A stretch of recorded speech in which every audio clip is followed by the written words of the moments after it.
And for me is I don't want to fight my own justice through fighting for other people. Because sometimes activism, it's us rescuing others, but we are trying to rescue ourselves. And we think I must go build my mother's double story.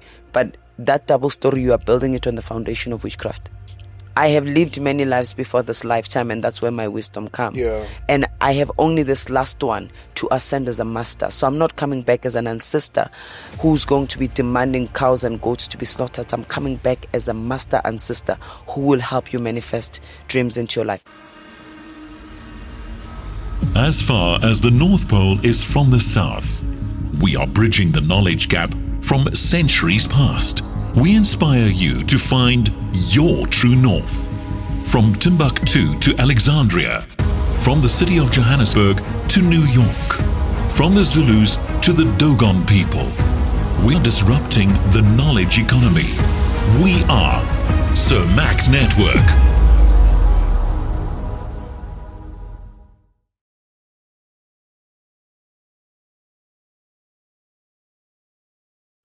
Harmony with others begins with harmony with self. To be at peace with others, you must first be with harmony with self. To love others, you must self be in love with self. To lead others, you must first lead the self. Ladies and gentlemen, you've got to keep the small agreements that you make with yourself. Because if you can't keep the agreements that you make with yourself, it will be impossible to keep the agreements that you make with others. Now, when you keep the agreements you make with yourself, your soul begins to trust you. And when your soul begins to trust you, the universe smiles at you. You've got to honor the divine in you. Because if you cannot honor the divine in you, you'll be incapable of honoring the divine in others. In fact, let me put it this way. It's impossible to see outside of you what you do not see inside of you. It's such a great honor once more today that we have the legend of this platform, of this show. She's back here by popular demand ever since we did our first episode, nearly after we launched the episode. A highly celebrated Sangoma. She's a teacher, a facilitator, a speaker, and an actor. But she's preeminent and a pioneering Sangoma who has successfully matched traditional and sacred African spirituality with the modern thinking. In fact, at the core of her work is teaching. Ladies and gentlemen, Gogo Dineo is on the show. Thokoza Go. Thokoza, wow, that was well articulated. I think I'm always captivated by how you introduce me. And I think it's the poet in you, from another poet to another poet. Words are not just words. Words are life. Words create and they bring things into manifestation. So they help me arrive. The introduction always helped me arrive. And I was fascinated listening to your intro about self, right? And how powerful self is, but how self has been persecuted, in the name of the collective. So one of our traumas is that we've been moved from listening to ourselves to listen to what the world makes of who we are. One of the traumas that we are healing is that putting self first has been seen as, selfish.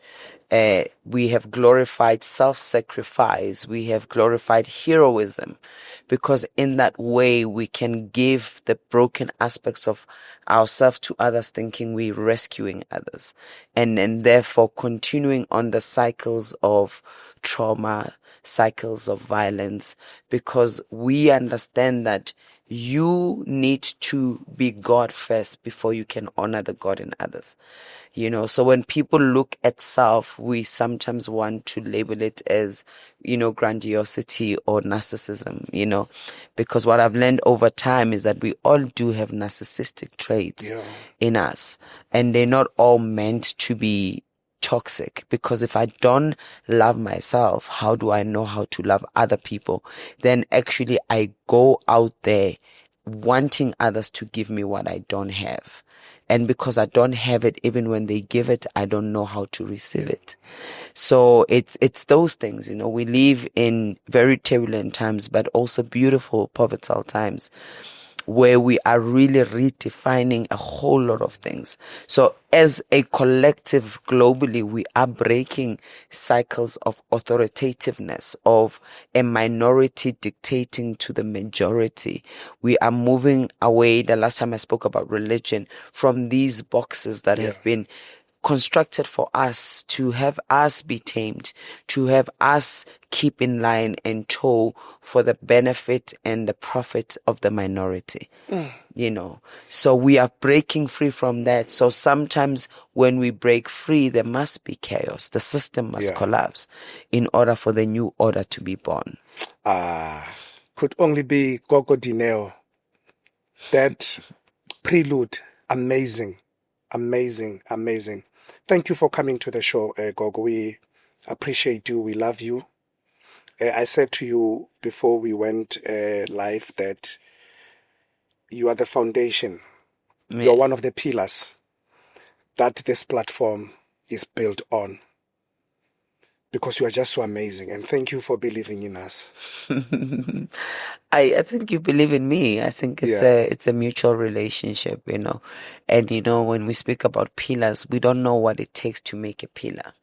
I mean, today's topic is, I was like driving here, speaking with my manager, like, wow, because I've just been through a couple of days of needing to reconfigure the pillar in me, because I'm going through a process of, breaking generational cycles, restoring ancestral memory. So I'm in the thick of things, I'm going through my Adan Dwaso process. Wow. The last time I spoke about life, it's initiation. Initiation is about rebirthing, being born anew continuously. So that's the phase that I'm in. I wasn't even sure that I can make it today, because I only went to bed, I think, at around 2 a.m. and I was up at 6. And it's been the business of my life for the past couple of months, where it's those things, and it's because I'm taken through a process of really shedding off, and it's what makes a pillar, is the one who's able to withstand the blaze of the fire, and they get transformed by it, and they don't die in the fire, because they give up when the tough gets going. Let's just get straight to it, Gogo. Breaking the generational cycles. Yes. And I said to you when we started that, this subject comes to me also because I realize that I'm going through this. Yeah. You're coming from somewhere, you look back and you realize, but I am actually the chosen one. Yeah. In the family. It has its ups and downs. But you realize that in the process, there are cycles that have repeated themselves so much that they become sort of like the DNA of the lineage. And now they have to be broken. And breaking them, they are negative ones, mostly, that comes to define our lives. But at some point, one must put them to an end. I'm going to allow you just to speak on the subject. So I like when you speak about cycles, right? Cycle is something that repeats itself over a period of time through different generations. Yeah. Let's be clear about that. So there are people who are starting cycles now that did not exist in the family. And not all cycles are toxic and need to be broken. Yes. Some cycles need to be restored. So when we're speaking about the ones where the called ones, so people are chosen, they are called to break free from something and restore something that can actually then redirect or give us progression. So when we speak about breaking generational cycles, we speak about psycho-spiritual cycles. We speak about patterns of behaviors that exist in the family that have actually stifled and suffocated the family, that have divided and collapsed the family units. We're speaking about traumas that have left us not be who we are meant to be, but conform to what, society expects us to be. One of the most common phrases, or I call it a black element or disease, we don't live for ourselves, we live for an audience. So when we're talking about those cycles, we're talking about things that have really caused deep pain, deep harm. So there's different ones, right? There's emotional ones, abandonment, rejection. I mean, when we speak about abandonment, one of the themes across the black race is the absence of the father, the father that abandons, because that comes from a history of where men were forcefully taken away from their homes to go work in the mine. And we don't want to talk about that. We don't, there's no history that tells us that history. Because then it wants to keep the narrative of that black men are absent fathers. But they don't know how to father now because nobody fathered them. Because the father that was there was forcefully removed at gunpoint to go and work at the mine. So they abandoned their land. They abandoned their wealth. They abandoned their own family. So now we're finding ourselves with a generation of men who don't know how to parent, who don't know how to show up as fathers, because that fathering was lost. That is ancestral memory that must be restored. And it takes the chosen one to restore it by saying it's not with me. I'm gonna choose not to have, different children with multiple women. And if I do, how do I show up as a father to those children so they don't think it's normal what I've done, right? So where we also speak about, systemic issues, and I've mentioned it in my opening, things like apartheid, slavery, right? So these are, we are not in physical chains, but we still find ourselves in mental chains where everything that is black is still seen as inferior. When a Sangoma speaks in a particular way, it's like, are you a Sangoma? Because there's still that thing about blackness equates to inferior. Anything that comes with black greatness must be scrutinized. But then other races don't go through the same scrutiny. So when you get rich, your riches are going to be either through corruption and, or witchcraft or something else, because there is no way black equates to excellence. So that is that's the systemic issues that we're dealing with. We see it in the media currently with what's happening. We're really grateful that people who are exploitative of state resources for their own monetary benefit, at the same time, lives are lost, livelihoods are lost, because there's a lot. It's a systemic issue. It's not just they stole 1 billion from Tembisa Hospital, but it's the implications of that. How many people died at a hospital because a resource that was supposed to be supplied never got there?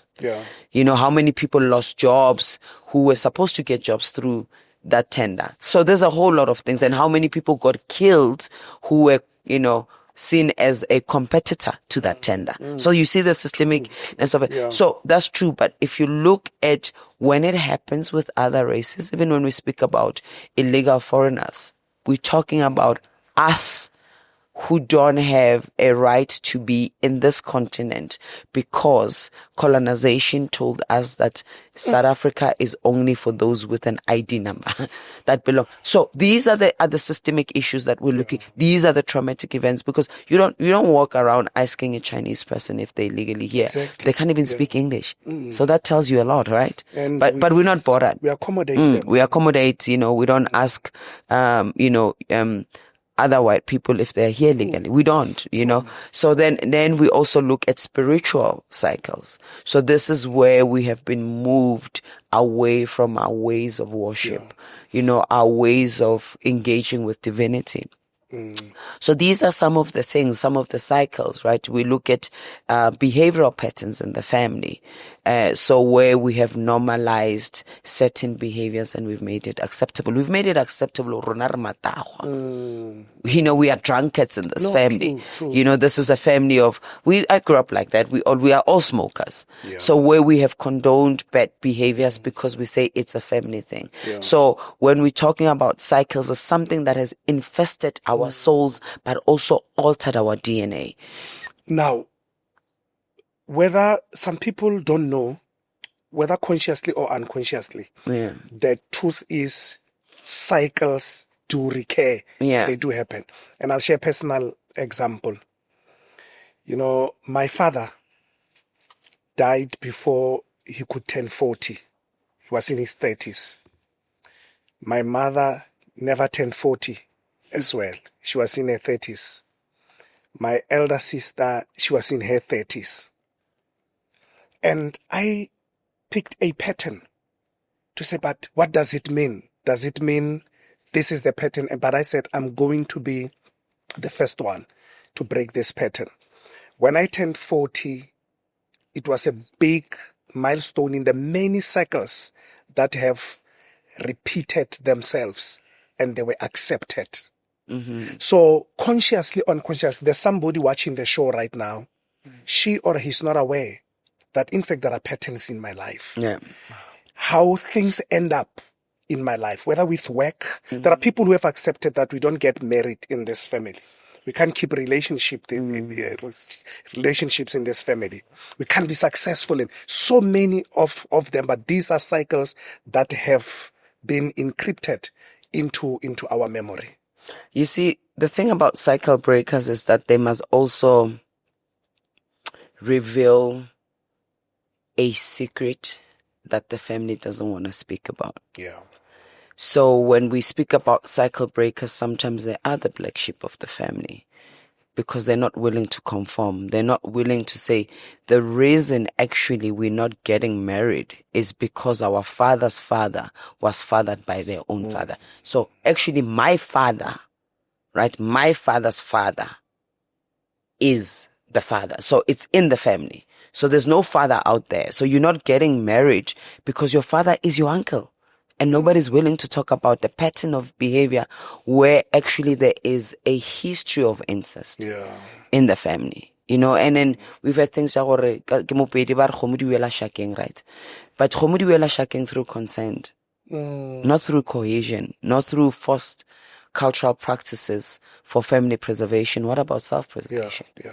You know, so Carl Jung, who is the father of psychology, says, until we make the unconscious conscious, the unconscious will continue to dictate. Exactly. Right. So when we could see that there are things that are off in the family, why, for example, do we have everybody becoming okay with excessive drinking of alcohol? Why have we glorified the latest bottle of... let's look in black communities where people will post pictures and videos of alcohol, right? Is alcohol the problem as it is? I mean, alcohol is there, you know. But it's what we have been taught alcohol is. Yeah. We use it to escape the torture we endured during systems of oppression. During apartheid, people were paid alcohol, and not in money, because they were supposed to be remain slaves. So alcohol, remember, it alters your state of thinking. Your executive brain doesn't. I mean, your frontal lobe, which is where information gets processed, just gets affected. So if we're not willing to look at what is it we are numbing as a family through the consumption of alcohol. So now we're moving from the collective trauma of the black race. We're moving into this family. You know, family Aramalepe. Yeah. What are we numbing?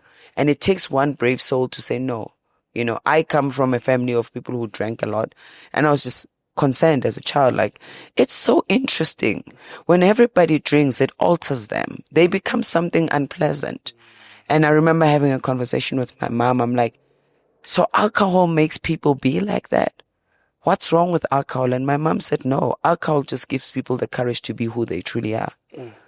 So when you realize that people are truly bitter, then you ask, what happened to them?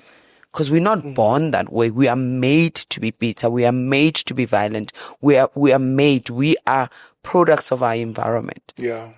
So for me, people accept things because they're not willing to look. They're not willing to talk the truth because we want to keep the system. We want to keep what we call the peace, you know, for peace sake. But who's being broken into pieces and whose peace are we keeping? Because I've said this before.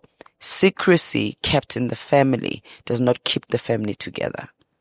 Sacredness, it's an act of preserving that which holds us together. Yeah. You know, but secrecy is protecting whom is deemed or seen as the superior one, the one with the money, the one whose house we're staying in, you know, the one who's the breadwinner, because they've inherited that from who? Where did this breadwinner learn that when I have money, I can actually tell everybody what to do and what not to do because things are my way or no way? I learned it from somewhere else, right? So an unhealed person becomes a perpetrator when they get to a position of power. Hurt people don't hurt people. Unhealed people hurt people. That's a powerful one. Now, the big question is, where do we begin to break these cycles? Because somebody watching, as we are talking, they realize, oh, in fact, there's a pattern, there's this. But where do we begin the journey to break these cycles against many forces within the family systems, within the national? But for now, I want us to confine it to the family system. Where does one begin to say, we need to break this? Or maybe it may not be in the family, but in your life. Yeah. To say it may be too much on the family because you need to bring everybody in. But in my life, how do I break these cycles that are governing my life? No, that's true. I mean, you are the change you want to see. Yeah. You know, I was coaching a couple yesterday and I said, people don't change. Then things get better. We change first. Then we see things better. Right? Yeah. Then the sky is not purple anymore. You see it for blue and then you reconfigure how you want to relate with the blue sky and what are the boundaries around the blue sky. So that's what is important. So for people who are listening, it starts with you, not with them. Because what people what we tend to do as Black people is, and again, it's connected to the religious wound. Remember, religion taught us we have a savior who died for us. So how many of us die for our families who are not willing to be rescued? How many of us are rebuilding homes that gets dismantled, that we are actually paying debt now? We are unable to actually accumulate any assets for our own family. And we think I must go build my mother's double story. But that double story, you are building it on the foundation of witchcraft. Exactly. That foundation, you are building it on a whole lot of other things. So instead of building here, you think sometimes you must go back there. And that's the problem, because people think, oh, to break a cycle, I must go back and fix my grandmother's home. Exactly. I must fix the grave, put the tombstone. I mean, that's typical traditional healer's diagnosis, right? It's Of, deeper yes, there. it's like, no, go your grandmother if you can do this for the ancestors. And where does that come from? It comes from those who've departed somewhat are seen to carry superiority over the living, not understanding that this is a mutually beneficial relationship. You are an ancestor means you've ascended in spirit. Not everybody who's dead is an ancestor. The word ancestor means the ascended one. Please say that again, Gogo Dineo. And I've got a tendency of saying these words. And it's get that, hey, slow down. You can't throw a bomb, leave us like Please that. say that again. Ancestor. All of us are going to depart. You know, we've got a contract. And once our contracts end, we die a physical death. And then our soul also must die because it was part of our body. But the spirit continues to live on. It doesn't die. It just transforms. It returns to the spirit world. So when one has lived and have not lived according to the contracts that they've agreed to come, they've not upheld it. They don't ascend. They don't become an ancestor. That's why in Nguni, KaSizulu, it'd be like, kuna mathongo, kuna bangasekho, kuna madlozi. Right? So some of the spiritually called people who have amadlozi, the amadlozi who have come, they have the spiritual intelligence. They don't have the body. So they can't dictate to the body. They can't put force onto the body. You understand? Yes. So when you encounter ancestral energy that comes with aggression, question if this is a siphoning spirit, a vampire spirit that is masking itself as an ancestor, because ancestral energy is very loving. Love is about a partnership, not a dictatorship. So, yes. Not everybody who dies becomes an ancestor. Yes. And if we can start there, because when we're speaking about generational cycles, we're speaking about ancestral cycles. Right. So you might even not know who your ancestors are. You might not know who your grandfather is, but you know them because it's embedded in your soul.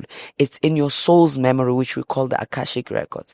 It's sitting there. Your mother's traumas might not have not been spoken by her, but you were born with them because everything that happened during your mother's pregnancy, you felt it, you had it. That memory is still, you got that memory from there. I mean, science now tells us that we are born with our mother's nervous system. You've got people who say, "Wait more about or we are anxious, we've got anxiety, we are high, we've got high blood pressure, it's a diabetic family." But diabetic is what? When we look at it at a metaphysical level, right? It's the inability to produce insulin. Right? Insulin is the transporter of food, if I'm not mistaken. I'm not going to try become scientific about it. But when you look at it, I get it, it's sugar, right? Food tends into sugar. All food tends into sugar. So most food tends into sugar. So when you look at diabetic, is like, okay, so what is the lack in this family? So there's really no joy here. So we're finding joy in food.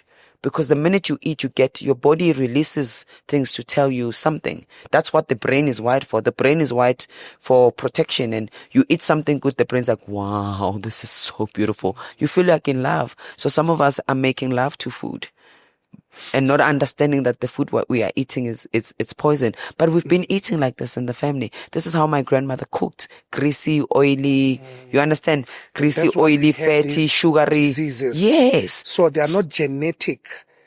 They are actually passed through the patterns. They are passed through the patterns. That's why it's become genes are patterns, right? But we think that we can cure them by treating the symptoms.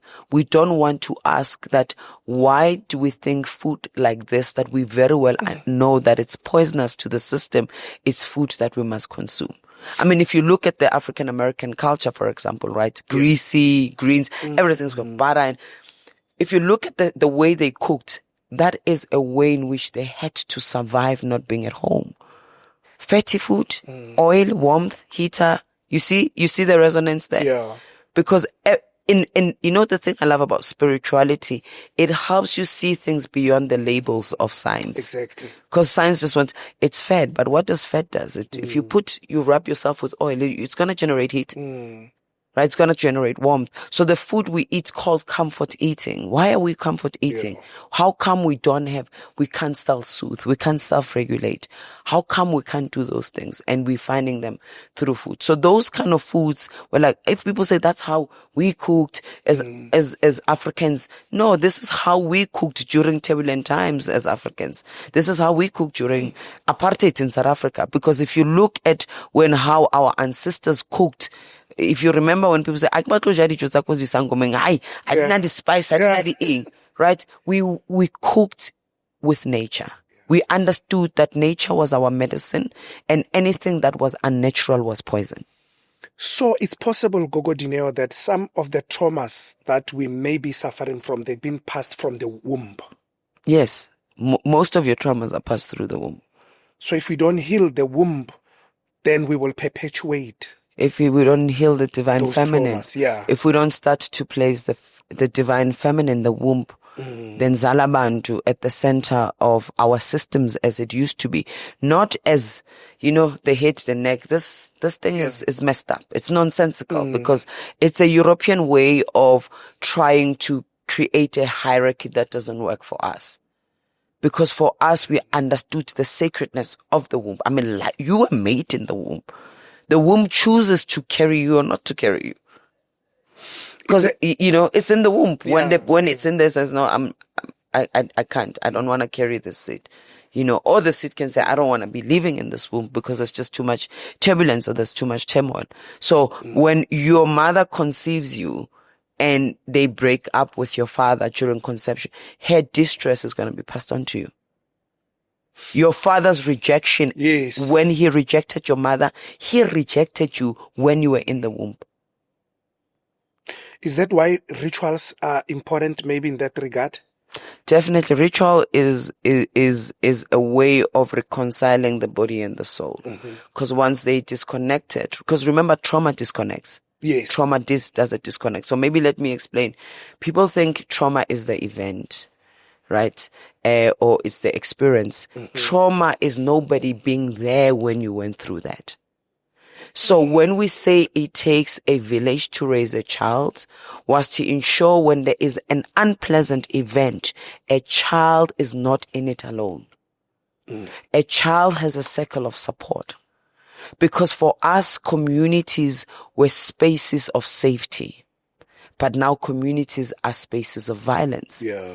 You understand? 100%, So, yeah. right, we build our systems in community, but now we pay for those communities. You pay for a psychologist, right? That's somebody to talk to. Yes. But didn't we have Abokuku to talk to? But they are at homes. We've sent them to retirement homes, old age homes, because they're just too much. But Ukuku was the one who would look after your child when you're not there, or when a child is had, they'll go to the grandmother, because the grandmother has gathered the wisdom. That's why you're Gogo. You've gathered the wisdom of how to navigate experiences. Right? But if you find that the grandmother never found love themselves, or they were not held in a community of safety, then the grandmother is going to pass because that's what the grandmother was told. But how do we express ourselves as children? Crying is a language in which we communicate. Yeah. We are hungry, we cry. We are tired, we cry. We are hurt, we cry. Right? That's word. Everything was made in word. It says in the beginning God was the word, and the word was God. So word is it comes through its language. It's that expression. So when the way in which we talk continuously gets demonized, means it also the God in us that gets killed off. Yeah. So we think that it's with children, when they silence, or they're quiet, they're good. No, children are not meant to be quiet. Children are a generation that actually moves the current generation to the next level. So they're not gonna keep quiet. I have an 8-year-old who, like, even today is like, so you're not taking me to school? Why? You're not taking me to school? Who's picking me up? I haven't slept. I slept a couple of hours. So an unconscious mother would be like, problem.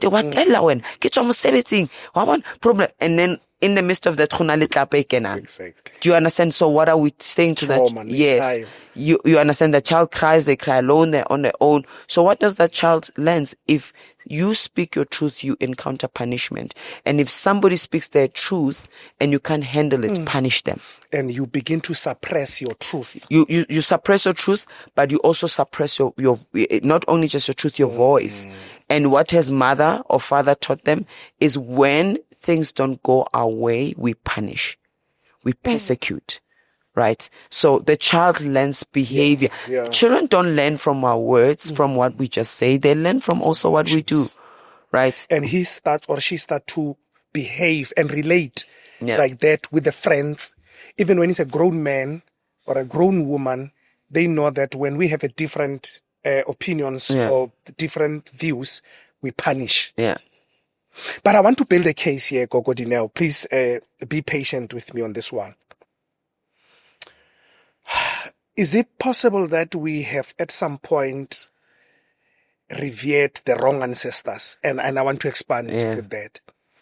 To say there are ancestors who were in themselves traumatized, who are not helping with anything, to be honest, who are at a certain level, but they cannot ascend to a particular level. But now, as a family, you say, no, but this is how we've always done things. This is the level that we do things. You even see it in the family ceremonies, in how people would elevate and praise substandard situation, poverty, inferiority, but because they limit it to the certain level of the ancestors. But those ones that actually are at the level who understand, they're probably waiting for us to get there. Yeah. Can you please comment on that? So for me, that's why I'm wary of calling everybody by their name, because that's idolizing. Idolization. Yes. Right? Because that name is gone. Malume Mike is gone, but is the spirit of Malume. Yes. So when you speak to your ancestors, when you say, "Kibitsa badimo ba lesedi ba kganya ba bophelo ba kgotso," you are summoning the spirit. Yes. That yes. resonate, Because we're talking to the spirits. Remember also this whole thing of ancestral worship, ancestral comes with religion, right? Like religion always wanted us, and humans are visuals. I mean, we operate better when we see, things, because not everyone learns auditory, So even the God, we have created an image of a God that looks a particular way. So even when we are doing ancestral work, it's still connected to a God that does a particular way, right? Like, yeah, kiba dimi bako bo papa who are more powerful than babo mama. No, kiba bo mama. It's that God. It's that, you see, one of the collective traumas we don't speak enough about is the white God. True. Because that white God is the Yes. father of isms and schisms, is the father of sexism, father of, racism, the father of ageism, Tribalism. all these things, because we all want to get to that white God who's waiting for us on a high chair somewhere out there. That we can sacrifice my whole family because I want to get to that Messi or Muhawa that. Yes, of that God. Of that God, right? According to the standards, because religion is man-made. God is not. God is not. True. So how do I know that the way you say God is the truth? How do you know what I say is the truth? It's through experience, right? And experience is the greatest teacher. Is what once I always say that I moved from believing in God to knowing in God. Because to believe in God it's what I've been told and it's what I learned through other people. Yeah. But knowing God is what I've experienced through the God of my ancestors. So when I speak to the ancestors, I don't speak to individuals all the time. I first then I can say kinna. Yeah. Mang, ke ngwana mang le ngwana mang le ngwana mang le ngwana mang, setlogolo sa mang le sa mang le sa mang. But when you say ke bitsa badimo ba lesedi, already what you do, you anchor your portal of connection. Right? When you start, I summon. So, because remember, you summon them. It's your mouth, that summons them. So when you call upon them, when you call up the light, you create a barrier for yourself.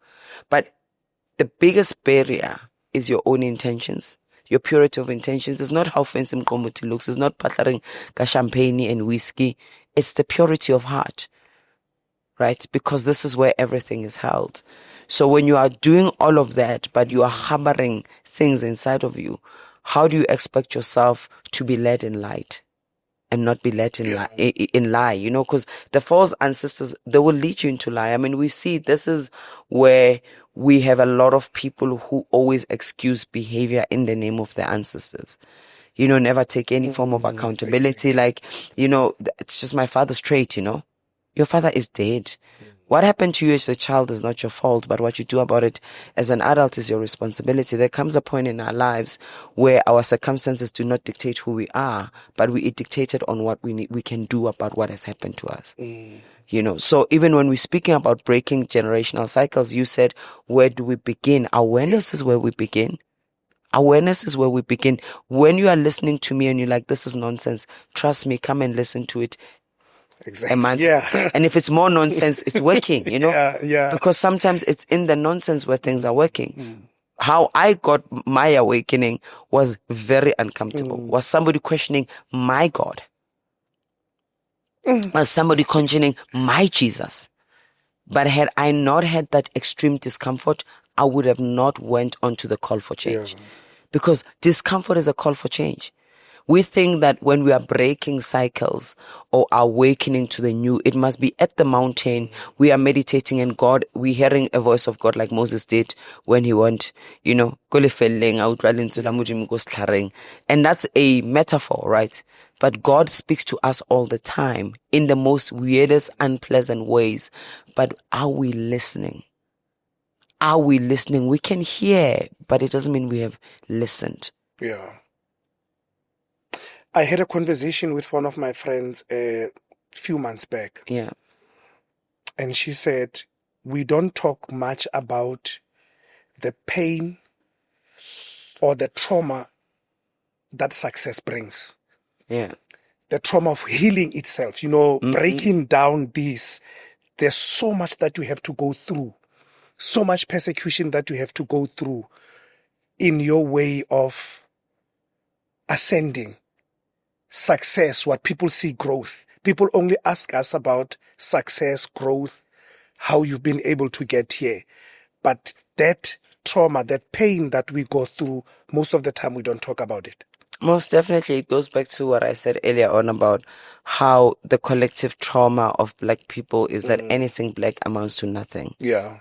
Right? And that's why we'll go to any forms of extreme, not to look like ourselves, not to sound like ourselves, anything that does not associate, because the trauma of blackness is the name that black is evil. So we've got that trauma. So then when somebody breaks away from that, then we call, yeah. So we use those terms because remember, breaking away from cycles is painful because you're moving out of the order of things. Yeah. So you're creating a new order. And I think what we need to normalize is that when you are moving into the new order, find a circle that will support the new order. Yeah. You can't want to change and be stuck in the same environment that has inflicted pain. So what we do and the pain of success comes from we still want to keep people who are not willing to move with us. The reason we are being hurt is because they want to pull us down to their level. But once you move out of those circles and you enter into circles of... So I was listening to something actually now, and it said, building of wealth is not only about money, but it's also about, are you hanging around with people who are going to just give you praise? Or are you going to hang around people who are going to show you what you're not seeing so you can grow? Because also when we get successful, yes, no, Kokas, like go and music, sunroof, and then you wanna backrot man or you wanna be, and get that big. Right? That's what you want to do because that is a sign of trauma. Showing off excessive behavior in any form. Whether that's showing or consumption of food or alcohol or shopping or gambling, that's a sign of somebody who's trying to numb something. So we do not actually heal wounds, we numb them. We don't, talking about your trauma does not heal it. Your trauma is not in your brain. Your trauma is embedded in your body. And how do you know that there's traumas? When there are unexplainable discomforts. Where's something understanding makes that raped you. Exactly. How he touches me. Yes. How he speaks to me. Yes. Yeah. Your voice takes you back. Yes. Your scent, because we get triggered by scents, voices, sounds, all of those things, because we lost the village. As children, we lost the village. The village was destroyed. We replaced the village with crashes. And yes, this is where we're at now. Gogo, what are you saying? We can't go back to 1856. But what is the wisdom of 1856? What does 1856, teach us? Do you keep toxic families because you want your child to grow in a village? No. Yeah, no. Because also we don't speak enough that when you break free of the cycles, there are people who are going to abandon you as an adult.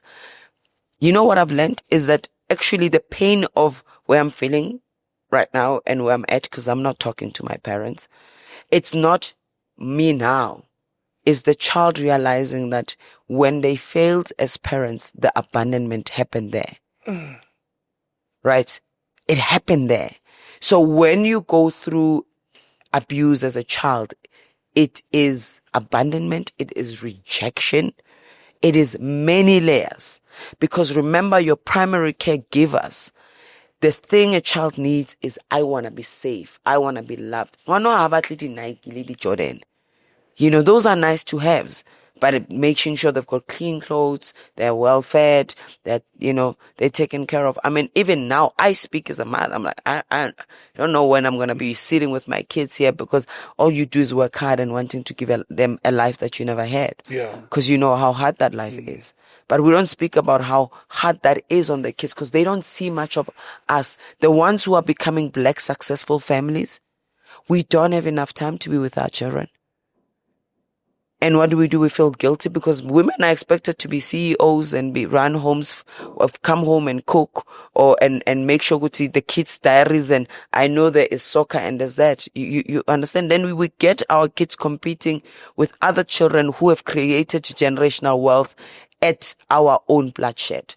And they get there, they're at soccer, they're at athletics, they're at everything. Yeah.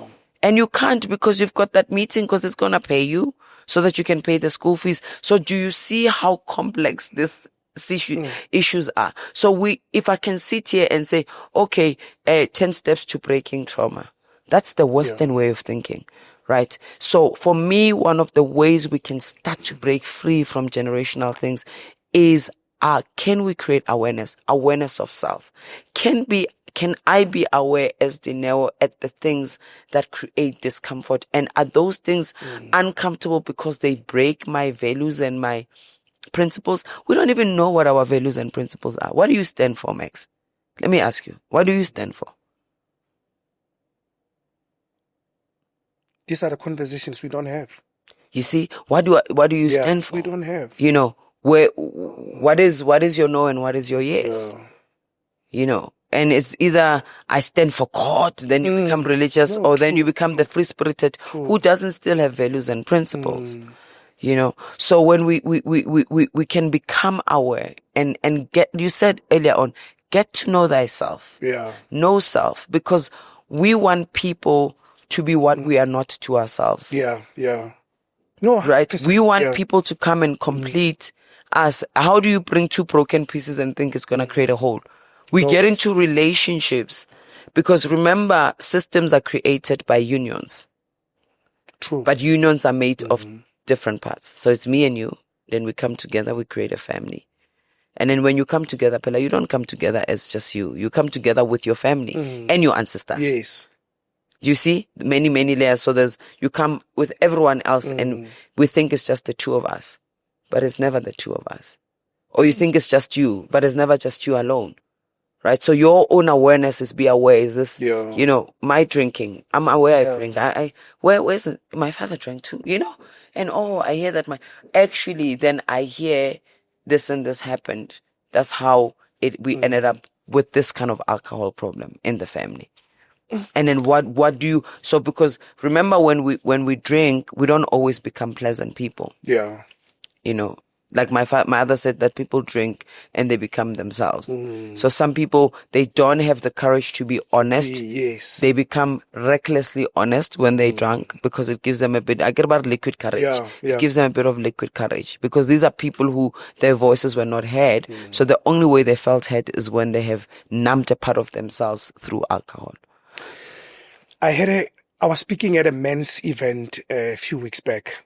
And I said to the men exactly what you are saying, that as a man, you need to defeat the demons that killed your father. Yeah. Until you kill or defeat the demons that destroyed your father, even your grandfather, you are not ready to face your own battle, your own demons. Because those demons have a tendency that when they defeated your father, for you, they'll come 7 times more. So it will continue within the family. So the first role of a man in that context was you need to find what killed your father. What was your father suffering from? Those secrets, because you need to defeat them so that now you can actually face your own. Because most of men, they don't have a reference for success, a reference to win because of those demons that have been destroying their father. Exactly what you have been saying. And then once you kill them, father yourself. Father that little boy who never had a father. When we speak about healing, we think it's me, I said talking, but to truly heal, it's an embodiment. It's a work of embodiment. So to rewire your whole nervous system, it means that there must be actions. There must be things that are actioned to create a different kind of scenario. So what are you doing for that little boy? You know that little boy needed a hug. Do you ever hug yourself? Exactly. Do you ever say, I love myself? Do you ever look at yourself in the mirror like, yo, I Zakipala? Yeah. Or look at me, I'm like, oh my God, I'm so beautiful, right? Because the reason you feel some type of way is because somebody taught you that. We don't grow up as adults believing nonsense about ourselves just because we're not smart. Yeah. Just because, even the fact that I'm not smart, who told you that you're not smart? And who measures intelligence? To whose standard is intelligence? Because when we're speaking about, healing and restoring ancestral memory, we're speaking about restoring things that have been lost over time, right? So we have plenty of ancestral wisdoms and gifts. They don't just give us our traumas, right? And when we think about ancestral gifts, no. It's not always about the healing, the healing gifts, the prophetic gifts. Leadership is a gift. You understand? Artistry is a gift. We see it in families where we're like, ooh, Batunki family, when we speak about this family, we know who this is. The Jacksons, for example. We know that they've been gifted with the gift of music. But some of you have lost that because when you went through trauma, you buried your greatness. So part of healing is to restore the memories that were lost. So when we went through trauma, we distorted a cultural practice. Abasadi abapasimo. Yes. Because mamgulo na phahla na lawyer. Yanong ka serpanisha a whole generation of basadi, So diversion. And forgetting that actually we connect through the womb, through the inyang, the moon. Understand? Yes. I get So we forgot what actually that's the connection. So if we start there, we start looking at like, man, like Uchoro, when we kill the demons, right? It's not just killing them, but also what gave a playground for demons? What enabled this pig style? No, what enabled this pig style? Because we can kill the pigs. But more pigs are going to come because there's still a stale, we still have a home for that environment, yes. That environment. And in order for you not to fall into the environment is to heal your little girl and your little boy.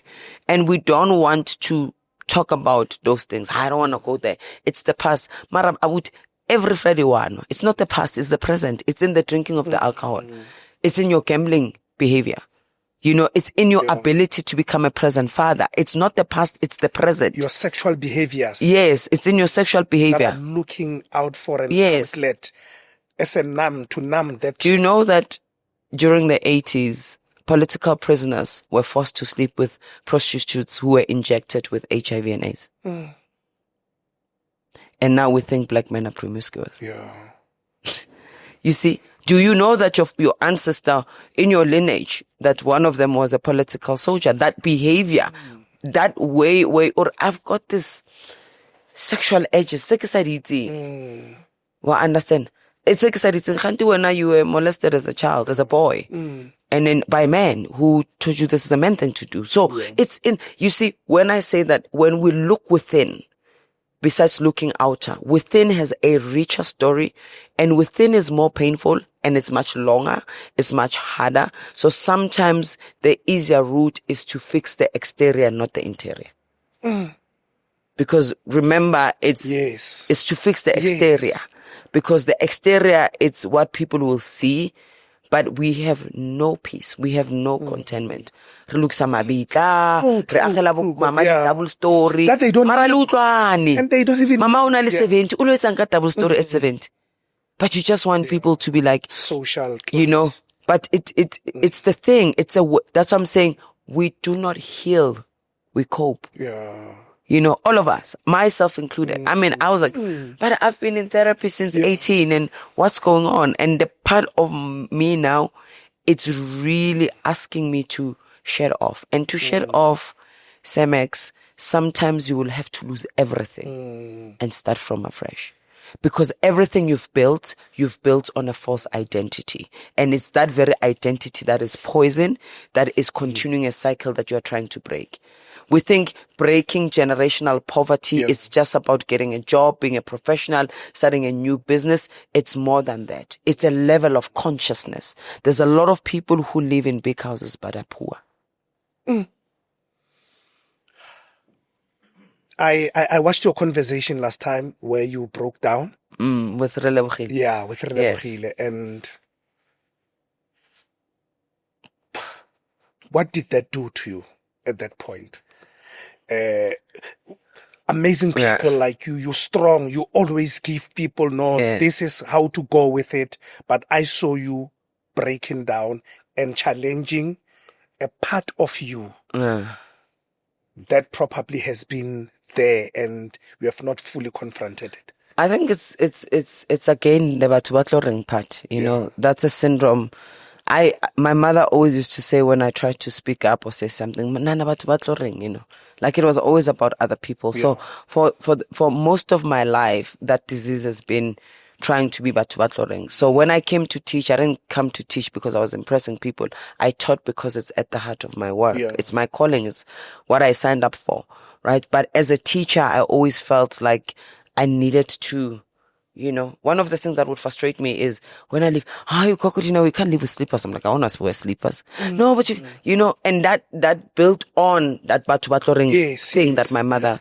So when I told the story, I was very intentional about it. And when I broke down is because the names of the people who have harmed me were at the tip of my lip. Right? And then I had to, you know, move back. Even when I spoke to Relebogile afterwards, like, how have you been? I'm like, I've just been crying since the podcast. And like, you know, where you still see batho ba tlo reng. If I say this, what about this? What about this one? What about that one? So when I'm saying healing is a journey, I'm talking about something that I'm still, you know, I'm pilgrimaging. I'm on the healing journey. I'm not healed. I'm not at the other end yet. I think my healing is my ascension, honestly, because one of the things I said that I have lived many lives before this lifetime, and that's where my wisdom comes.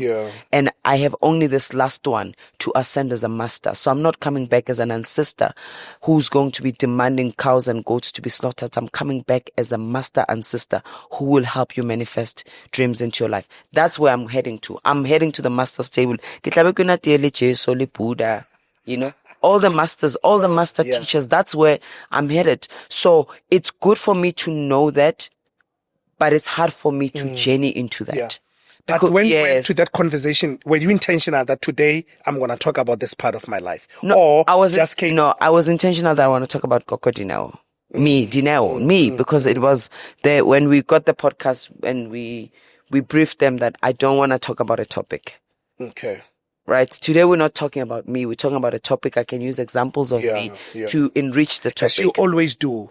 Yes, you know, because it's always good when you can, because personal experiences normalize people's struggles. You know, if I come about statistics, it's difficult sometimes. But when I say I have, as the person that I am in society, when I'm like, hey, I'm going through this, then a person who looks at me is like, wow, if Gogo is going through, so this is normal. Because part of us not being able to heal, we think we're the only ones.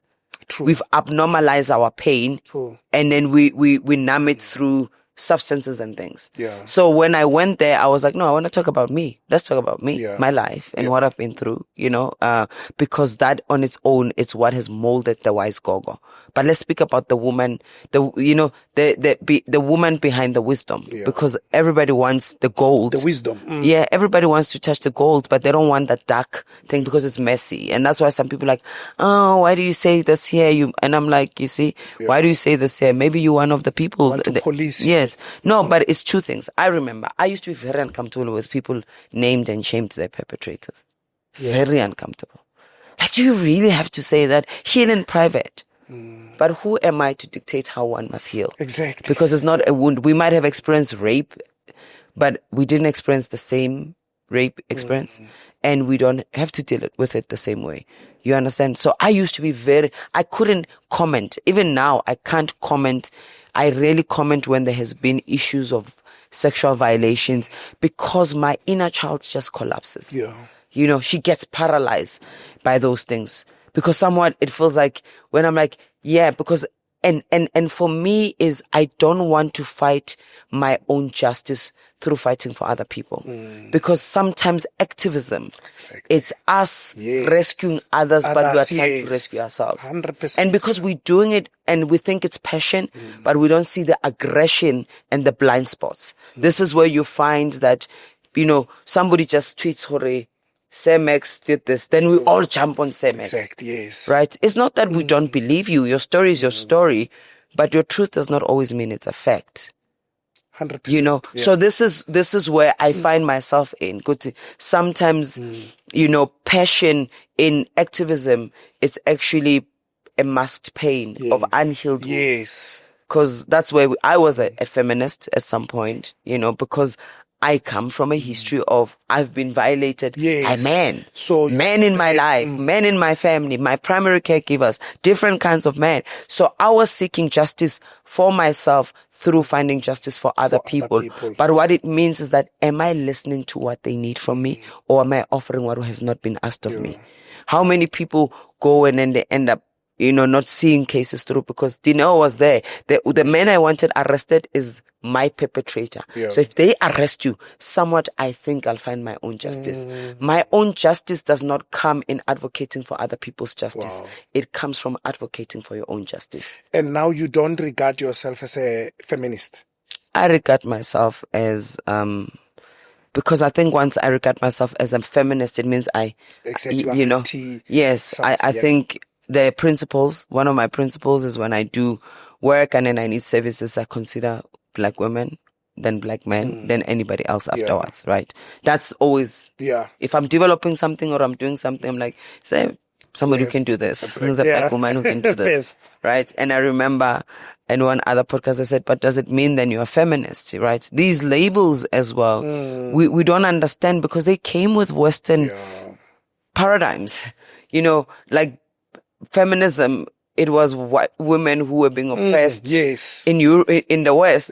And then it came to us when we were told that we were being oppressed, but they were not telling us that we actually were oppressed by the system that oppressed.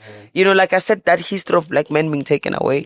So what happens when a black man gets taken away from their home and they paid 20 cents for work, whereas they had, they had a head of cattle, they had a flock of sheep. They could sustain their family very well, but that all was taken away. You come home, it's not enough. And then you get at work, you call the boy. You're ashamed and you're called names. And there's no community now. You're not in the community of elders. Ugo Alexandra Township because you are working at a mine. Go guy. You go there, you are cramped, you're swamped. Do you understand the amount of things? So what you're gonna do, because then there's no one, there's no space, there's no circle of support. You're gonna find an outlet, and the outlet will be the one who seem inferior. Because remember, you were told by the white man that you're a boy, you're nothing, you are all of those things. And that time, the person who is your foreman is your son's age, if not younger. You see, there's shame and all of those things. It does not we don't condone, and we must not condone acts of violence. I said earlier on, people are responsible for their own healing. Right? And it's not hurt people, it's unhealed people hurt people. And they must account for that, because that's one of the ways in which generational traumas are broken. One of the things that I did, I started speaking out at home about the things that I've experienced. I started talking to people I've never spoken to.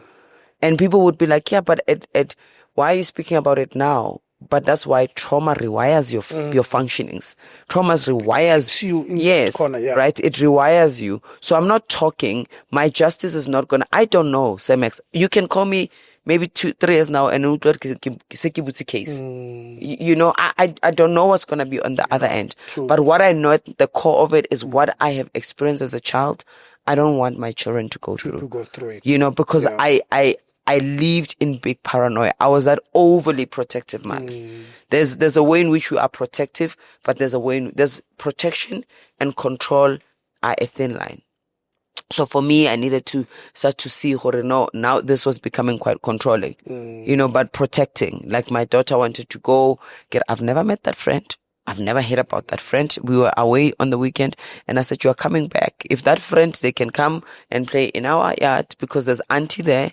I was like, no, I've never met a friend from a previous school. I've never met you. You're just walking out of the house because, again, we don't live in a safe country. Children are vulnerable. Children are exploited. There's a lot of perpetrators out there. But before it would be maybe a shout and a scream at my daughter. Projecting. Yes, because now the little girl in me is scared, of danger. And remember, scared little girls, children, when they go through experiences, they think they're responsible. I think that's the messed up part of it, right? They take responsibility. You know, it's my fault. Yes. So to all the little girls and boys who've been through any form of abuse who are listening to me right now, it is not your fault. You haven't healed it because all along you thought you had taken part in it. You've consented to it. You misbehaved. That's why you deserve that beating that ended up you in a hospital. You did not deserve any of that.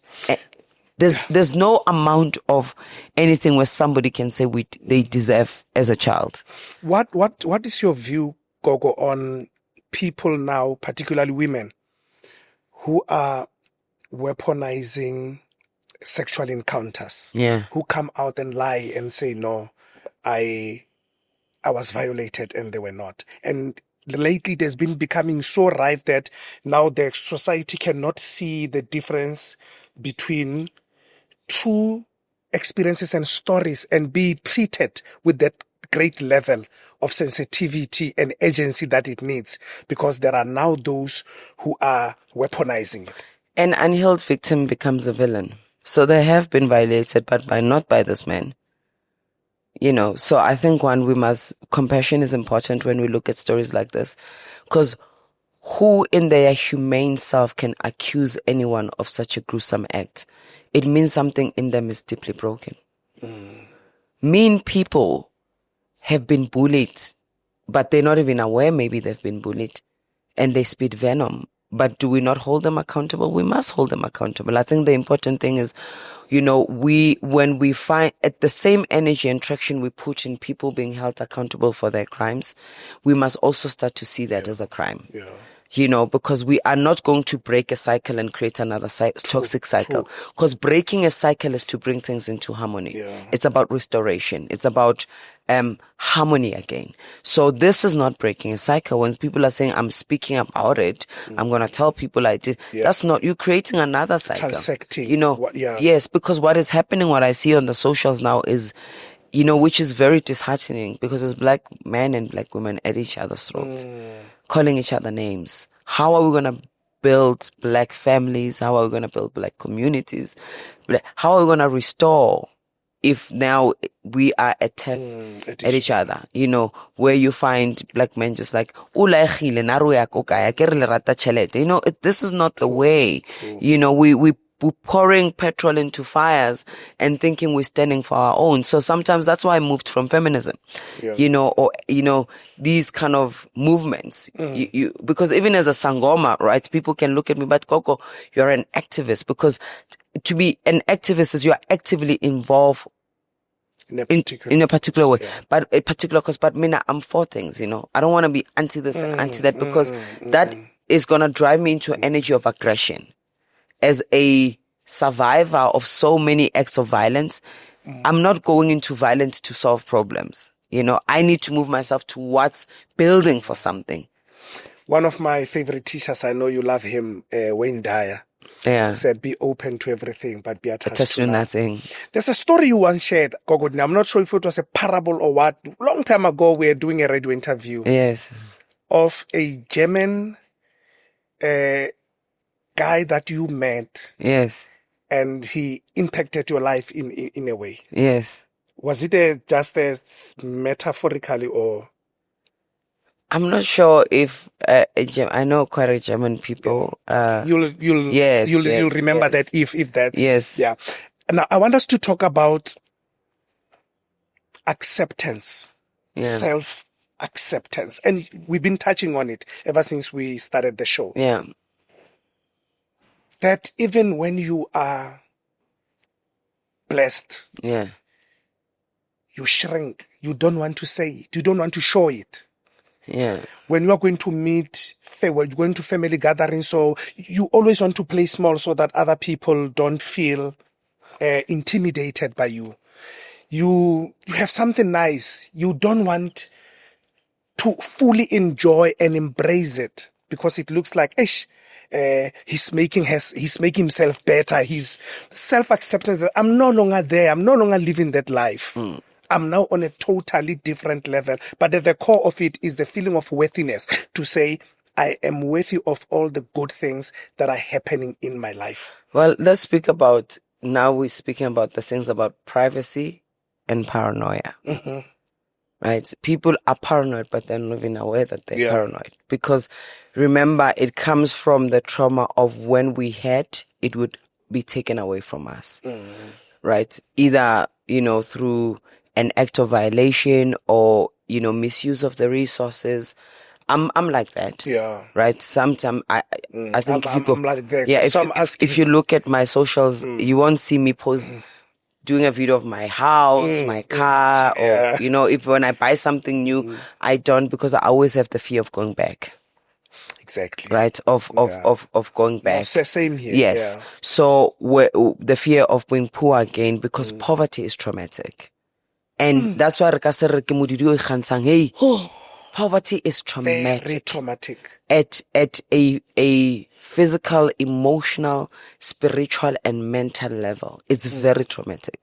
So in our fear of, I don't want to show this, and what if tomorrow, I don't know, it has to go back. That's been my thing, or I don't want to show this in case, So some people fear it because they've had upright witchcraft in the family. And sometimes it's not even showing, Gogo Dineo, just being comfortable in that state of you being at that particular, without even showing anything, but just that acceptance to say, it's an unfamiliar reality. Remember, trauma rewires you to believe what is real, what's familiar feels safe. This is where people return to abusive relationships over and over again. Because it feels familiar. It feels so like Muna osna thing, agana lento. I mean, you've seen in podcasts guti, yabona mina ngifuna indoda guti ibe nespamu, it's gozala. Dangerous. Yes, the gangster thing. Yes. And we don't realize that is how we've been programmed. It's a program that has made, because remember, that keeps your adrenaline active, alive. So this is how our ancestors lived when they lived in the wild. Danger all the time, meaning the adrenaline was always in. So there's people who find that as a point of attraction, and they've normalized it, and it's so saddening at the prime of the pandemic of GBV. You understand? So tomorrow he takes that gun and shoots you. You know what I'm saying? So yes, the people who get that for their own protection, but we can't glorify things, weapons of violence that can be used as tools of violence. So we must understand that the thing you are saying about why it feels uncomfortable, it's not familiar. You are used to not having. Having is so uncomfortable that you will spend all the money in one go. There's people who do that. Having will be so uncomfortable that you will save extremely. You don't want to spend. I mean, like mucho stinch. Like, I don't understand. Makes but look at what he's wearing, and it's not even a matter of you must be wearing labels. You wear nothing, and then there's people who buy very expensive things. So all of those things are driven by a wiring, a programming. So when things feel unfamiliar, we become extreme when we enter into newness. Does that make sense? So no, it does. That discomfort is yes, it's an issue. I'm not worth it. I don't deserve it. It comes from what? From the poverty trauma. Yeah. That's where it comes from. And also the problem now is the extreme side is you want to show off to numb. Yes. You want to show that to validate yourself. There's a vacuum inside of you. Now I have to show. The first minute we meet and you talk to somebody, you already bombard them about what to have, what to do. Because there's this inferiority embedded in your soul, and you want to justify it. The pictures that you put there, it's actually to make up for the vacuum that exists within you. Yeah, because you never got validated as a child. You never told, well done, great work, you're beautiful. Validation. So when we seek external validation, everything that we do into is extremity, or we seek outside of ourselves, it means it does not exist within ourselves. Why it doesn't exist? It was never cultivated. Yeah. So if you think that I don't have trauma, let's just talk about a couple of things and see if you don't have trauma. I mean, I've done trauma talks, and I would find professionals sitting, and then we just do a couple of exercises. Like, but too traumatized. You don't have trauma, but you spent 5 hours, 4 hours, 3 hours on social media. What are you numbing? What are you distracting yourself? Why can't you sit with yourself in silence, in your own thoughts? Why are you running away from your own thoughts? Yeah, you don't drink. You good. You there, but half of your time is on social media. Half of your time, most of your time is work. Even after hours, you are there on your laptop but it's like, I don't want to miss the deadline, but the deadline is in 2 weeks. What's the fear of you not wanting? You see, workaholism, social media addiction. So I'm naming these things, buying new clothes every week. These things are not seen as trauma responses or behaviors, except for the ones that we know that have an immediate impact on everybody close to you, like drug abuse, alcohol abuse, sex addiction, because those are immediate, because you come back from one of your sex freak offs, you come back, somebody's got some sort of illness. So those are quite immediate, but we don't see them. We glorify hard working and we demonize rest. And we think people are working hard because they must work hard. Why can't we do that? I mean, women I actually need to rest. I'm in the point where when I go through my periods, women must rest. Women must actually rest because the body has went through such a huge explosion. But we have not. It's seen as lazy. It's seen as like, oh, it's so 1856. But then we expect them to be good, loving mothers because your body's going through changes. So what do you become? Then you don't realize how that builds up within your child. It breaks their confidence. What's wrong with me? Why is mommy doing this to me? Because they don't say what's wrong with mommy. Yeah. They say what's wrong with me. Exactly. So it's those things. So all these behaviors that feel uncomfortable for one is because we are used to a particular norm.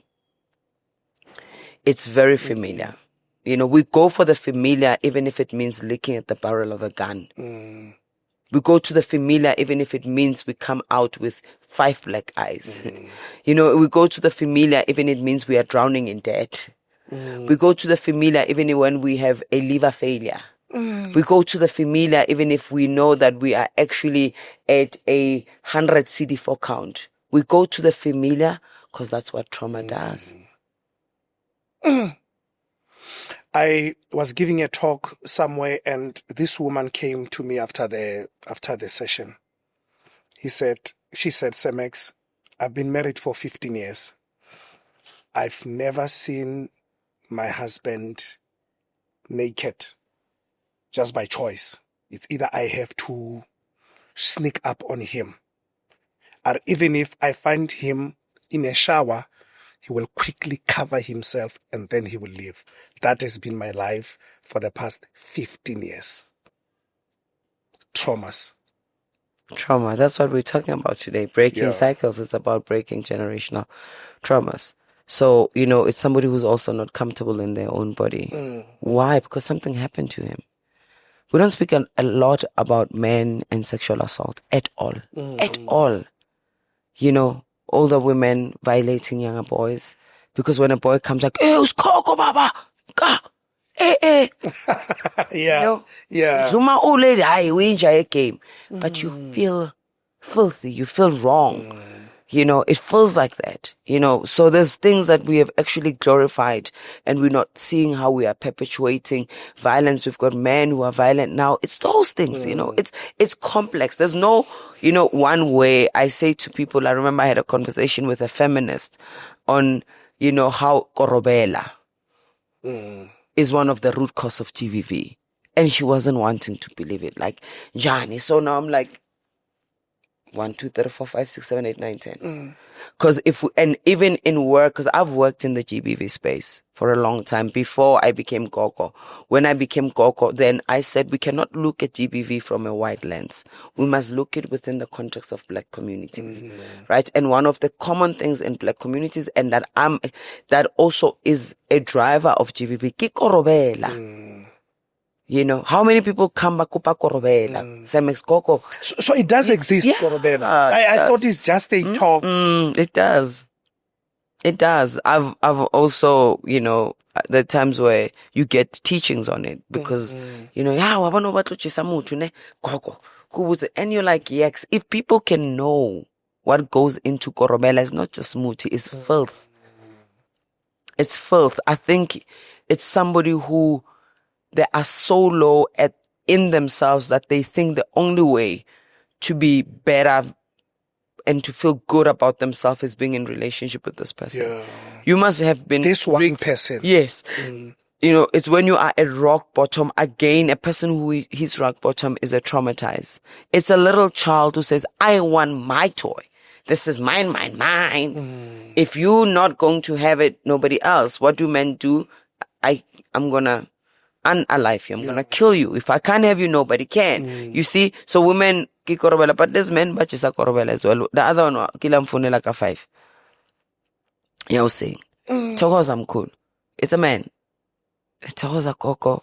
You know, I told you that we're back and she only wants to be friends. Coco, I can't. I love her so much. I can't lose her. I can't afford to lose her. There must be something you do as a Coco.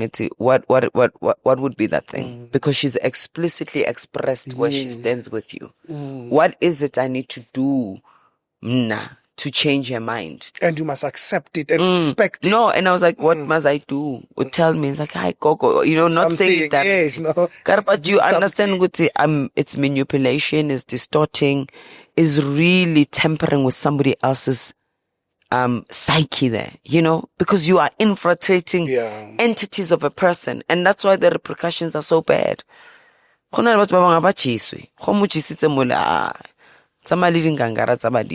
You know, there's people who you don't temper in that way with them, with that energy, you know. But I remember another person when Afetsa Upalaza Chis called me on the freeway. I don't Masipa. And I was like, so that's why even now you don't say yes, but you can say so. And then Mutapalaza recalls everything you've done. You know, everything you've done, and then, you know, they do that. But there's also people who are in genuine loving relationships because they are unfamiliar in black love and black communities. Yeah. Kio se makes you busy or anakanali. Yeah. The other ways, yeah. Yeah. Now I kiss on yes, you know, Bautola mole busy.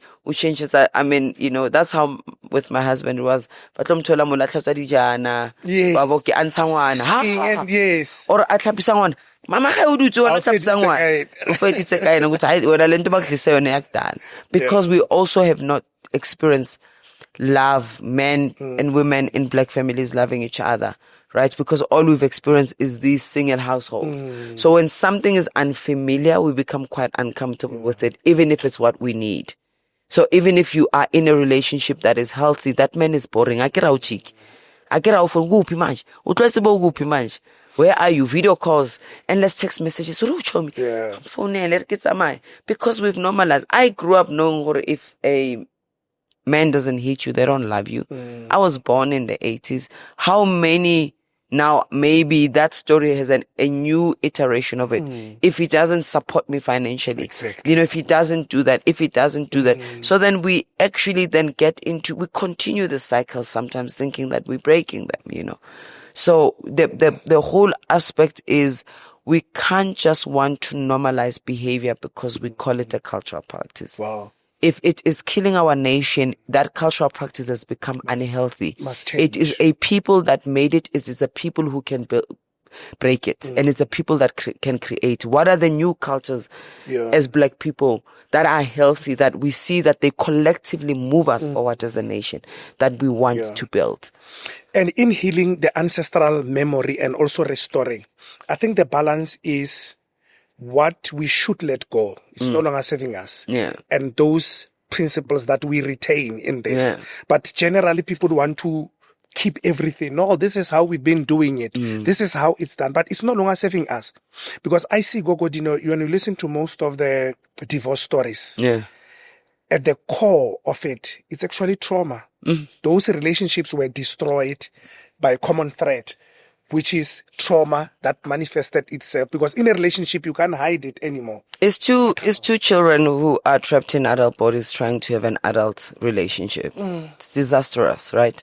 And you don't heal one person because both of you, some of us are magnetized and attracted by each other's traumas, not by love. right? And when one partner heals and the other one is not healed, this little boy wants their old girlfriend. Right? They say you've changed and they don't know how to deal with this adult. This adult now is like, this little boy is boring. Right? He's no longer throwing his toys around because I'm used to that. So we ought to grow and evolve anyway in life. Traumas or no traumas. So we don't stand, because if we don't change, we die. We cease to exist, and that's what happens to relationships. So people are actually, most of them are trauma bonded, not in love. Yeah. There is the trauma bonds that they... Not love. Yes. It's not love. We trauma bonded. So it's very important. I was saying to my husband the other day, I'm like, hey, dude, now I've been doing a lot of work. I'm still doing... It's time you do your work. Because I'm not going to be sitting here and babying this boy. I'm not his mother. Yeah. I'm your partner. And it was a little bit of, because also, remember, black men have been told, no, la is complain. Like, it's not tears, it's not emotions, it's not feeling. It's like, you cannot always, me, poor me. That's what it is. Don't play victim, basically, right? If you've been a victim, do what you required so that you're not kept at victim syndrome. There's people who suffer from a victim syndrome. So then we spoke, and we spoke for a long time. And he's like, this little boy throws tantrums. I think I need to, then went and spoke to the person that helps him out. We must stop being shameful, thinking that going to see somebody, to talk to somebody, and having an ear and somebody with a skill to help you process your traumas, it's seen as there's something mentally wrong with you. Nothing is wrong with you. Something happened to you that's making everything wrong around you. 100%. So we really cannot have good relationship. Actually, I want to find, I'm gonna share this quote. I hope it's still there. Ladies and gentlemen, we are in conversation with the highly celebrated Sangoma, Gogo Dineo. If you love and enjoying the conversation right now, please go out and subscribe. On YouTube, it is Max Network. It says, okay, it's not the one that I wanted exactly, but there's a whole lot of, it says, let me read this one, The Brutal Truth, right? It's by, Lewis. It says, if you don't take ownership and responsibility of your own triggers, trauma and limiting beliefs, you will never have a successful, deep, intimate relationship. Why? Because your relationships mirror the parts of you that haven't healed. If you blame, project, or play victim, you will never heal or grow. This creates disconnection, conflict, and resentment. Take responsibility with your partner, then heal and expand together. That's hard work. No, it is. And ego, when it's like people who've got, because we think ego is about inflation. It's yes. The boxes, cooler boxes, and they put it with the car with loud music. You are also ego. It's ego. The one who doesn't want to show what they have, that's the frightened little child. That's the frightened. So ego is a terrified child. So even the show-off one is a terrified one. Because if I don't come this big, then I'm a nobody, right? Nobody loves me. Nobody sees me. They can only see me in my extravagance. Right? Runa, we're like, no, they could only see me if I play small. Because every time you try to put up your hand and put up your head, put it down. Then you put it down. Then we are those terrified little children. So when it's all terrified little children. Egotism, Eckhart Tolle speaks about ego being your false sense of self. Yeah. So most of us don't know who we are. Would you please comment on loneliness and aloneness? I love that one. Loneliness is an absence of intimacy. Intimacy is cultivated through being able to be truthful with yourself and your partner and your loved ones. Intimacy is where you tell your truth, you are heard, you are listened to, and you are not being put down for your truth. They don't have to agree with you. That's intimacy. Intimacy is not built over time. It's built over communication that is truthful. Because in order for you to hear somebody, you must be able to comprehend. That our comprehension levels as South Africans is of grade 4 pupils. We don't struggle with communication, we struggle with comprehension. right? Why do we start? Comprehension is, again, what interferes with our ability to process information is trauma. Because when you've been through deep trauma, your brain turns upside down. So your executive brain sits at the bottom, where your front lobe information comes in. That's where the executive brain. So that's your brain of reason. You reason, no, then we are reacting and not responding. Because executiveness and intelligent response is one where you've processed and you respond, you do not react. And on the other side of that is, what are my belief systems? What are my values? What is my education? What is my background? It's a lot of things that influences a response, right? So aloneness is not loneliness. Aloneness is solitude. Yeah. Is where I enjoy being with myself. But there's people who think they do. Hey, Kacheko ki Dr. Phil. Hi, today. Yeah. Today I'm like psyche, right? Psychology. So, but it's a beautiful part of you that I think people must expose to. There's people who say, I want my own time, but actually what they're doing is giving you a silent treatment. They are isolating. Isolation and aloneness is not the same sometimes. Because when the tough gets going in a relationship, they can't talk about it. They can't talk through it. They withdraw. So if you look, I wish I could draw. So there is what we call the 4 T's in trauma response. Remember, we said trauma, it's an experience one goes through and there's no one holding space, so it creates a wound. So every time something happens, it will trigger that wound. Then there's a response, right? So the first response when we go through a tough situation as human beings and our brain is to cry. Like as children, they cry, you scream, help, and nobody comes. Then what you get to? Fight through the experience, or try flight it, meaning run away from. But you are trapped. You can't fight. You can't run. Here is this perpetrator pinning you down, right? Then what you then engage. These are all the things you must go through to survive a painful encounter. Otherwise, you won't survive. You'll shut down. Because people in car accidents, most of them don't die because of the accident. They die from shock. It's not the accident that kills them. It's the shock. And then their heart stops. They get cardiac failure because it's just too much. The brain shuts it down like danger, we dead. Then they die. Then you go through the reptilian brain.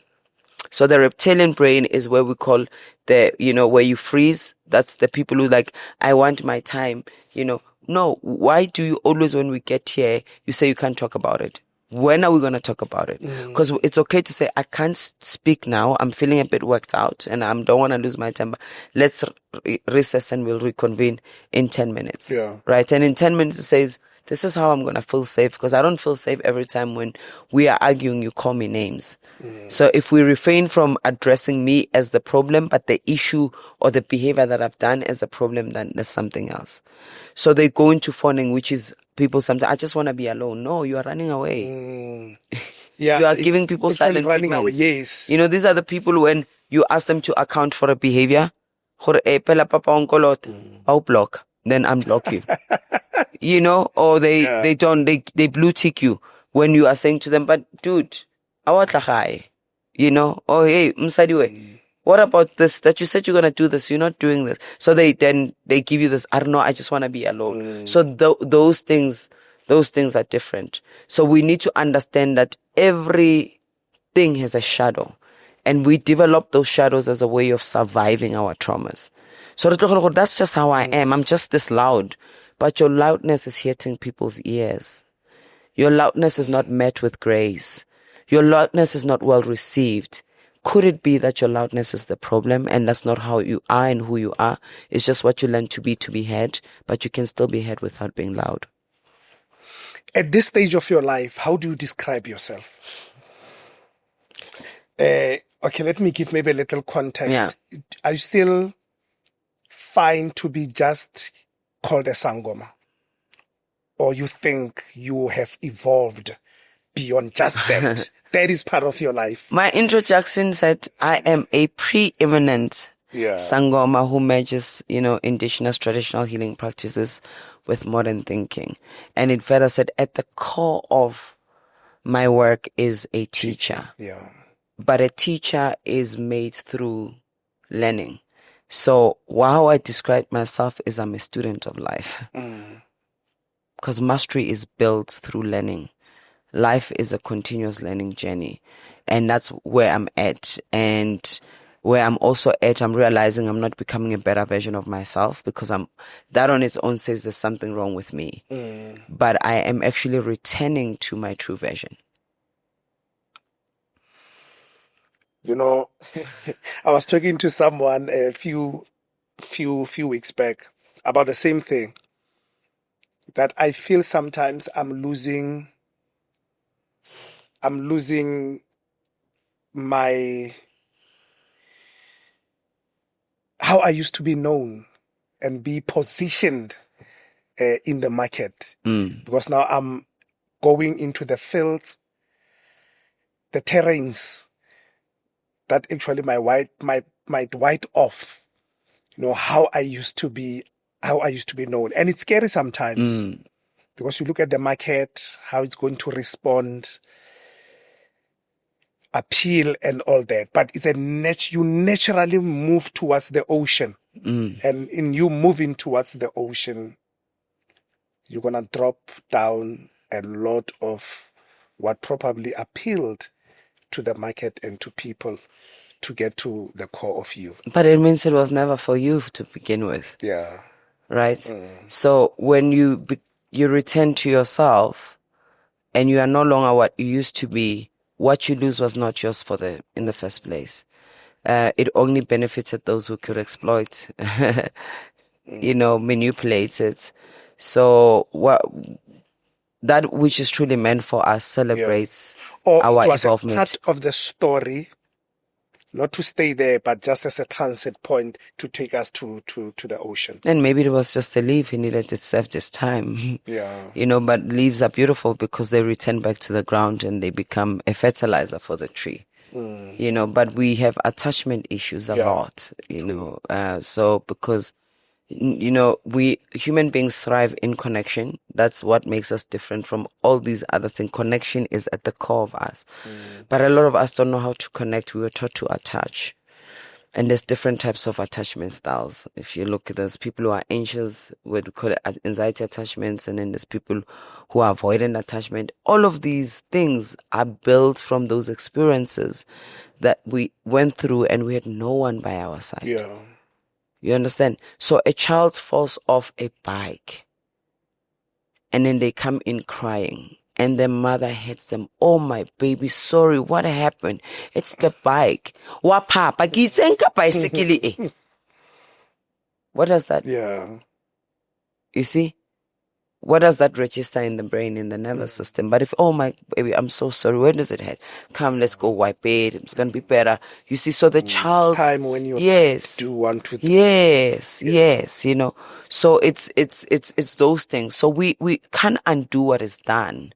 But healing helps us do better. And doing better, it's the new cycles that we're going to create for generations. Because we're not breaking cycles and when we heal, we heal a whole lineage of those who came before us. No, before those who came before us. Yeah. We heal our grandmothers. There's a lot of women who are suffering from fibroids, cysts as black women. It's a rife, it's rage unhealed of our grandmothers. You heal them. So some of them maybe have not ascended because they're trapped with this rage. But through you set them free. So when we heal, we're not only healing those who are yet to come, but even those who came before us. Yes. Yeah. Then we'll have too many stops of knocks of cows to be slaughtered and goats to be, So we don't only heal us, we heal those who came before us and we heal a generation. Because once you break the silence, then, once we start talking about penises and vaginas and not potatoes and magwinya, we heal. Because when a child is like, because that's what you see, so what are we doing? We're breaking it for those. But also what are we doing for the grandmother that died in that pain and that heartache of that thing? Because some of us go through traumas because our mothers never spoke. they never broke the silence. You know, they never broke the silence. I've had people like, oh my God, maybe if you told me, then I would have seen the red flags. Right. Because we forget that children get groomed. So where you could see a groomer from there. When one of my perpetrators was trying to groom my younger sister, she came and told me like, this is funny. Nekitlapa, and then so-and-so walked in and said, "Antlapis." I'm like, no, I don't know, Kitlapis. Sesi, this is actually 1, 2, 3, 4. This is what happened. From now on, we made a pact. You don't go there without me being there. Right? You are stopping it right there. Stopped. She never had to go through it. Yeah. My sister never, she's late now. But you see what I mean by talking? Yeah. But if she spoke to me, and I was like, oh, okay, because I'm carrying shame. I'm carrying whatever that I'm carrying, because we don't speak because we just want to keep silent. Shame is what eats away at our truth. Remember, shame is not what you've done. That's embarrassment. Shame is what has happened to you that you think you could have done something to stop it.